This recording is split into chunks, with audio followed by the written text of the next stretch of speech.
The certified letter arrived on a Tuesday, sandwiched between a cable bill and a takeout menu. Daniel Mercer might have missed it entirely if not for the official HOA stamp emblazoned across the envelope. He'd been living in Sunnyside Estates for just over 3 years, and in that time he received exactly 2 communications from the Homeowners Association. Once when his garbage cans remained at the curb past 7 p.m. on collection day, and again when his Christmas lights stayed up until January 12th. This one felt different. Daniel slid his thumb under the flap and tore it open while standing in his driveway. The late afternoon sun beat down on his neck, sweat already forming along his hairline despite it being only April. Another scorching summer was coming, and his electricity bills would soon follow suit. That was precisely why the letter in his hands made his blood pressure spike. Notice of violation, the heading read in bold, self-important letters. Unauthorized installation of solar panels. Daniel read the letter twice, then a third time, his disbelief growing with each pass. Dear Mr. Mercer, the letter began with artificial politeness. It has come to the attention of the Sunnyside Estates Homeowners Association Board that you have begun installation preparations for solar panels on your property located at 1422 Marigold Drive. As per Section 7.3 of the HOA Covenant, no external alterations, additions, or modifications to any residence shall be permitted without prior written approval from the Architectural Review Committee. The letter went on to demand that Daniel cease all preparations immediately and remove any equipment already on site or face fines of $100 per day until compliance was achieved. You've got to be kidding me, Daniel muttered, looking up at his roof where nothing, absolutely nothing, had been installed yet. He'd simply had his solar company come out to do measurements yesterday. The representative had walked around with a clipboard and taken some photos. That was it. From across the street, Evelyn Parrish, the 72-year-old HOA president, peeked through her blinds. Daniel caught her eye and waved the letter with deliberate slowness. She promptly disappeared. Inside his home, Daniel tossed the letter onto his kitchen counter and pulled out his laptop. As a mechanical engineer who specialized in renewable energy systems, the irony wasn't lost on him. Every day he designed solar installations for commercial buildings across the state. His company, Greenvolt Solutions, had just completed a massive array for the local community college that would save them millions over the next decade. Yet here he was being told he couldn't put panels on his own home. His phone rang. It was Layla, his younger sister. Hey, what's up, he answered, still distracted by the letter. Just checking in. How's the solar project coming along? Did they come out for the assessment? Daniel sighed. They did. And less than 24 hours later, I've already got a cease and desist from the HOA. What? They can't do that. Layla, an environmental lawyer, sounded personally offended. Solar access laws in the state clearly prohibit HOAs from unreasonably restricting solar installations. That's what I thought, Daniel said, already pulling up the state legislature website. But apparently the Sunnyside Estates HOA thinks they're above the law. He scrolled through the covenant he received when purchasing the house. There was in black and white, Section 7.3, but there was also Section 12.1, which stated that the HOA rules were subject to state and federal laws. Listen, Layla said firmly, don't back down on this. These dinosaurs need to understand that they can't just arbitrarily block renewable energy because it doesn't fit their aesthetic preferences. Besides, isn't your neighbor 2 doors down, Mike What's his name, on the board? He seemed reasonable when I met him at your housewarming. Daniel considered this. Mike Goldstein was indeed on the board, the only member under 65, and had always been friendly. Maybe he could help navigate this mess. You're right, Daniel said, determination replacing his earlier frustration. I'm not backing down. This house gets perfect southern exposure. The panels would be nearly invisible from the street. I'd save almost 60% on my electricity bills. That's my brother, Layla cheered. And hey, if they push back, you have an environmental lawyer on speed dial. As Daniel hung up, he glanced again at the letter. Instead of feeling defeated, a spark of defiance ignited within him. The HOA had picked the wrong homeowner to bully. They had no idea who they were dealing with. A man who not only understood the technology and the law, but who had made it his life's mission to expand solar energy adoption. If the Sunnyside Estates HOA wanted to fight over solar panels, they were about to get one. The monthly HOA meeting was held in the Sunnyside Estates Community Center, the beige stucco building that had last been updated when Reagan was president. Daniel arrived 15 minutes early, armed with a folder of research, state solar access laws printed and highlighted, and a PowerPoint presentation loaded on his tablet. If he was going to battle the HOA, he needed to understand exactly what he was up against. By 7:00 p.m., the room had filled with about 30 residents, most of them retired and many of whom Daniel recognized only vaguely from neighborhood dog walks or mail retrievals. He took a seat in the second row, directly in Evelyn Parrish's line of sight. The HOA president sat at the center of a folding table at the front, flanked by four other board members, including Mike Goldstein, who gave Daniel a subtle nod. "Good evening, everyone," Evelyn began, her voice carrying the practiced authority of someone who'd been wielding HOA power for decades. "Let's begin with roll call and approve last month's minutes." Daniel listened impatiently through 40 minutes of mundane business, complaints about a neighbor's unruly hedges, discussion of the upcoming community garage sale, and a debate about replacing the faded sign at the neighborhood entrance. Finally, they reached new business, and Daniel raised his hand. "Yes, Mr. Mercer," Evelyn acknowledged him with thinly veiled annoyance. "You have something to add." Daniel stood, feeling every eye in the room on him. "I'd like to discuss the notice of violation I received regarding solar panel installation on my property." The murmur rippled through the room. Evelyn's mouth tightened into a thin line. "The Architectural Review Committee has already made its determination on that matter," she said dismissively. "As you were informed, all external modifications require prior approval, which you failed to obtain." "With all due respect," Daniel replied, "I haven't actually installed anything yet. I simply had an assessment done. And more importantly, I've researched state law on this matter." He held up his folder. According to State Solar Rights Act Section 714, HOAs cannot prohibit or unreasonably restrict the installation of solar energy systems. Several heads turned toward Evelyn, who appeared unfazed. "Mr. Mercer, while we appreciate your enthusiasm for alternative energy, Sunnyside Estates has certain aesthetic standards to maintain. Solar panels are unsightly and would decrease property values for everyone." From the back of the room, an elderly man spoke up. "I saw what those things did to the Willow Creek neighborhood.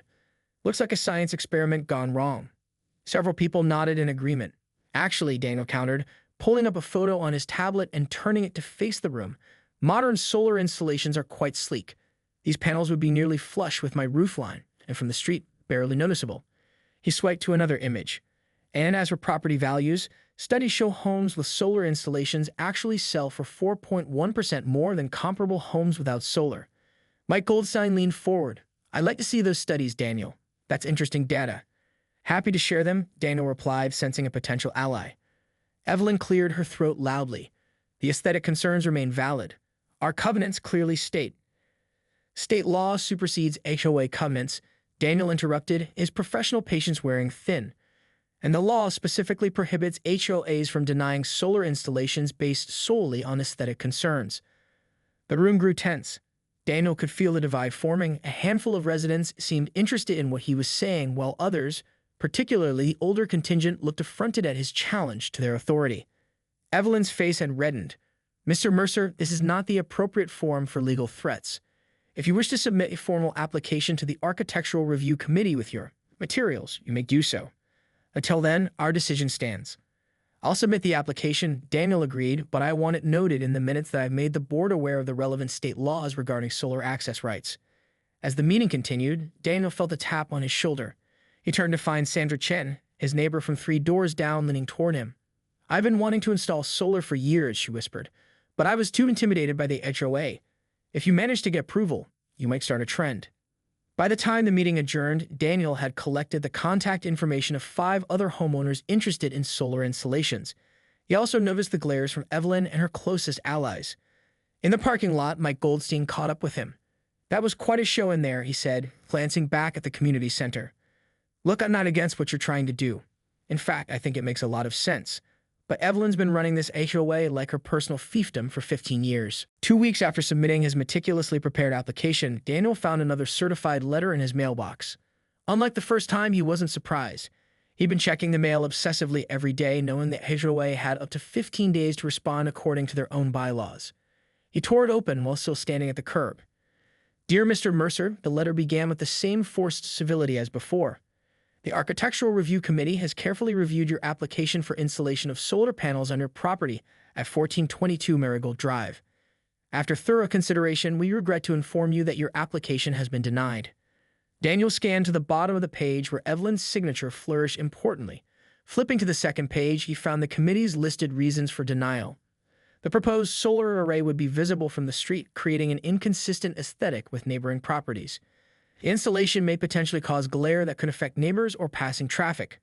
The application did not adequately address potential noise from the inverter system, concerns about roof structural integrity and potential leakage issues, insufficient information about the long-term maintenance plan and decommissioning process, Unbelievable, Daniel muttered, shaking his head as he walked back to his house.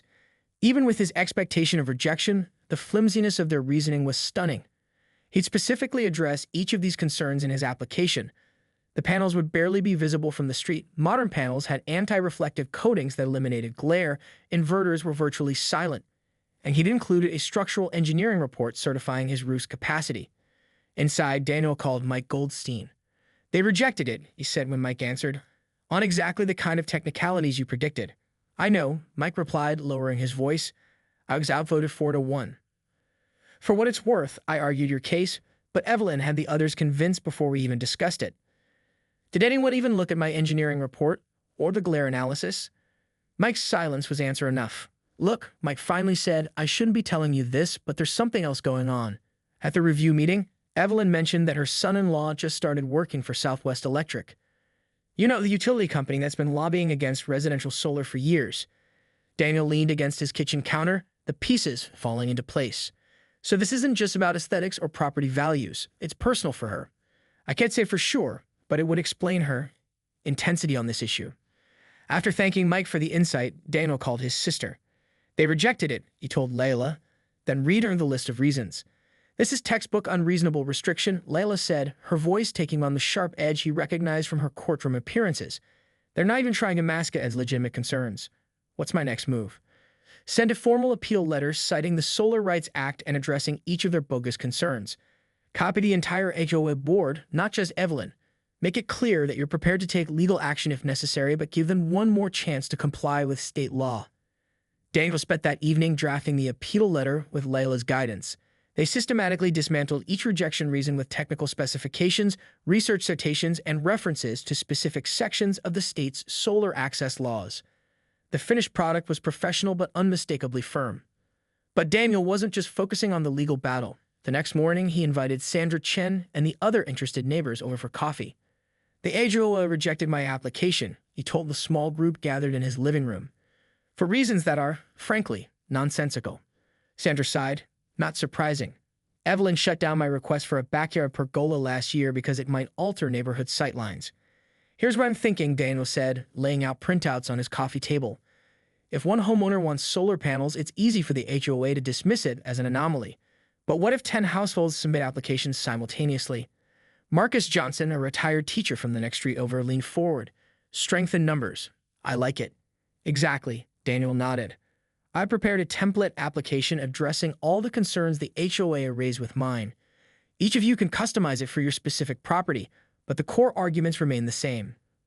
By the time his neighbors left, 7 households had committed to submitting solar panel applications within the next week. The 8th, a young couple who had just moved in, promised to join once they were more settled. The community center was packed beyond capacity, with residents spilling out into the hallway. Daniel had never seen a turnout like this for an HOA meeting, not even close. As he and Layla made their way through the crowd, he noticed the clear division in the room. On one side sat Evelyn's loyal supporters, many of whom had lived in Sunnyside Estates since its inception. On the other side were younger families, first-time homeowners, and the growing coalition of solar panel supporters. Evelyn sat at the center of the board table, already looking flustered by the unexpected turnout. When she spotted Daniel entering with Layla, dressed in her full legal armor of a tailored navy suit and carrying a leather portfolio, her expression darkened. "Who's she?" Daniel overheard someone whisper. "His sister, environmental attorney," another replied. "This is about to get good."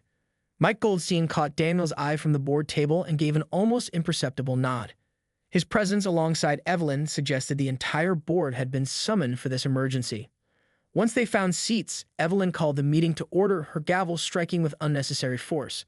"Before we begin, I'd like to note that this emergency session was called to address a serious matter affecting our community's governance," she announced, her voice carrying through the room despite its tremor.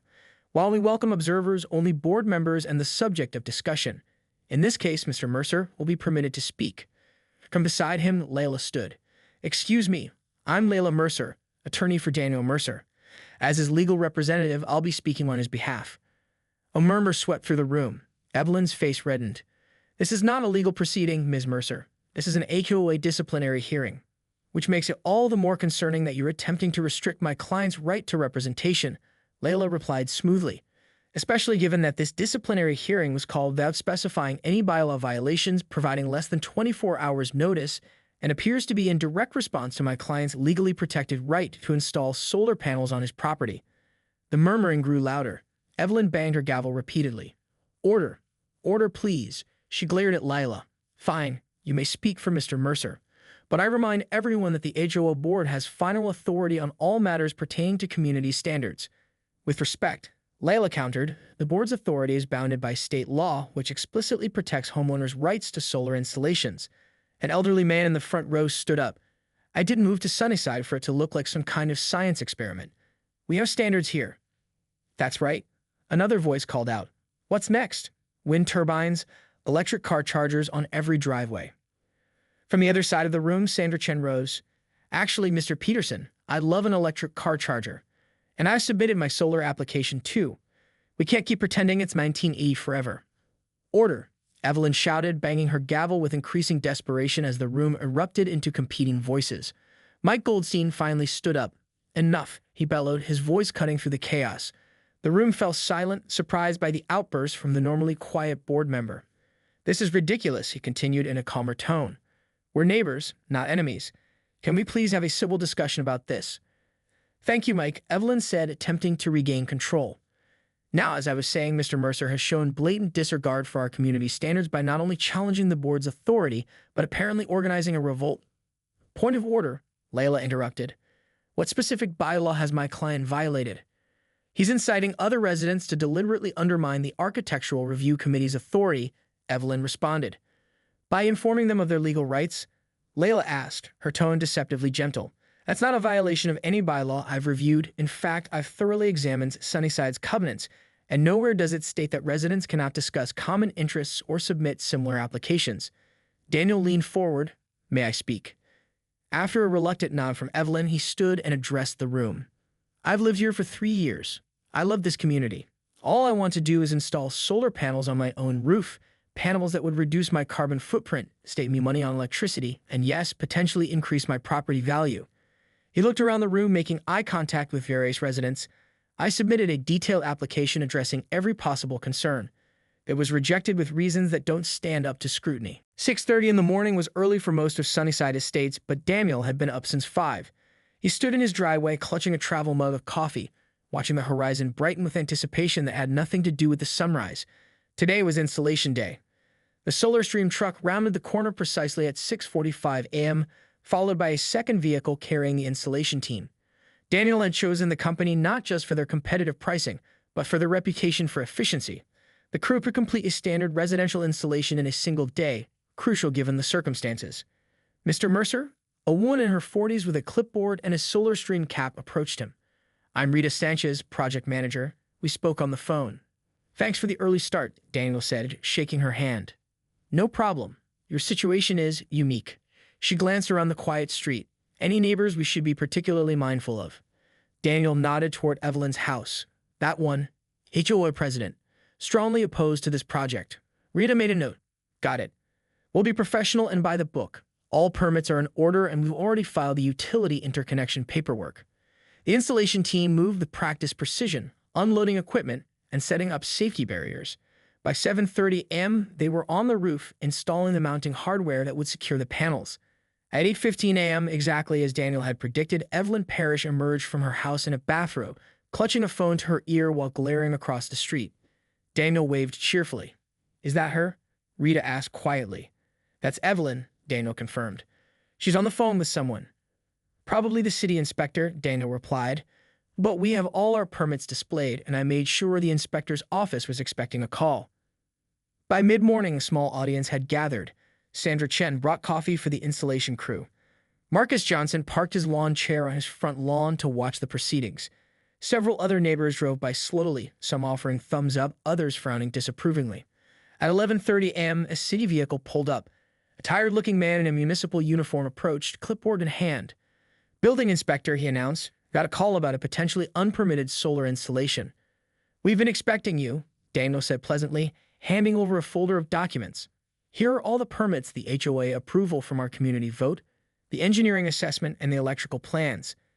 The inspector raised an eyebrow, clearly not used to such thorough preparation. He spent 20 minutes examining the paperwork and watching the installation crew, occasionally making notes. Everything looks in order, he finally declared, stamping the permit. Nice setup you're getting here. My brother-in-law saved a fortune after he installed his. As the inspector drove away, Daniel caught sight of Evelyn watching from her window. He gave her another friendly wave, which was met with the abrupt closing of her curtains. By early afternoon, the panels were mounted, and the team was working on the electrical connections. Daniel had opted for a battery storage system as well, allowing him to store excess energy for use during peak rate hours or outages. The sleek white battery unit was being installed in his garage, out of sight from even the most scrutinizing HOA president. Just after 3 p.m., Mike Goldstein stopped by. Looking good, he said, gazing up at the roof where the black panels lay flush against the southern exposure. You can barely see them from the street. 3 weeks after his solar panels went live, Daniel stood before 30 wide-eyed fourth graders and their teacher in his driveway. Emily Hughes had made good on her promise to bring her class, and Daniel had prepared a full demonstration of his solar system. Who can tell me where electricity usually comes from? Daniel asked the group. Power plants, several children called out. Coal, offered another. Exactly, Daniel nodded. Most electricity comes from power plants that burn fossil fuels like coal or natural gas. But these panels, he pointed to his roof, make electricity from sunlight. No pollution, no carbon emissions, and once they're installed, the fuel, sunshine, is completely free. He showed them the monitoring app on a large tablet, explaining how he could track his energy production in real time. The children crowded around, fascinated by the colorful graphs showing power generation throughout the day. Mr. Mercer's house has made enough solar energy in the past 3 weeks to power 3 electric cars for a year, Emily announced proudly, having memorized the statistic Daniel had shared with her earlier.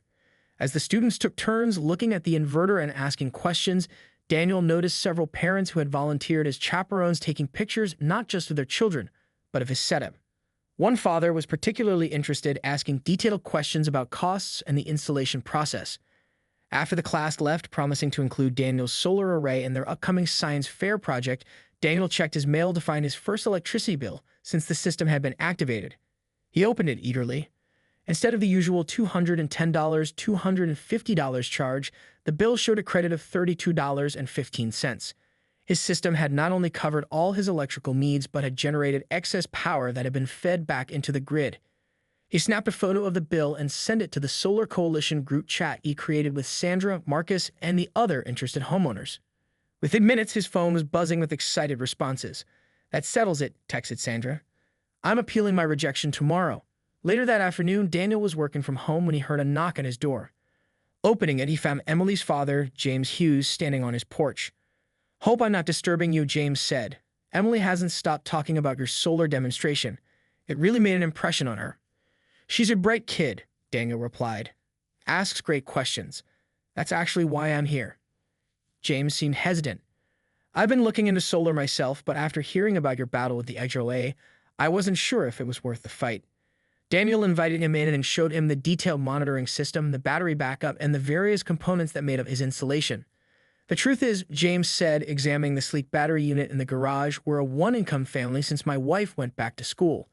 Our electricity bills have been killing us, especially in summer.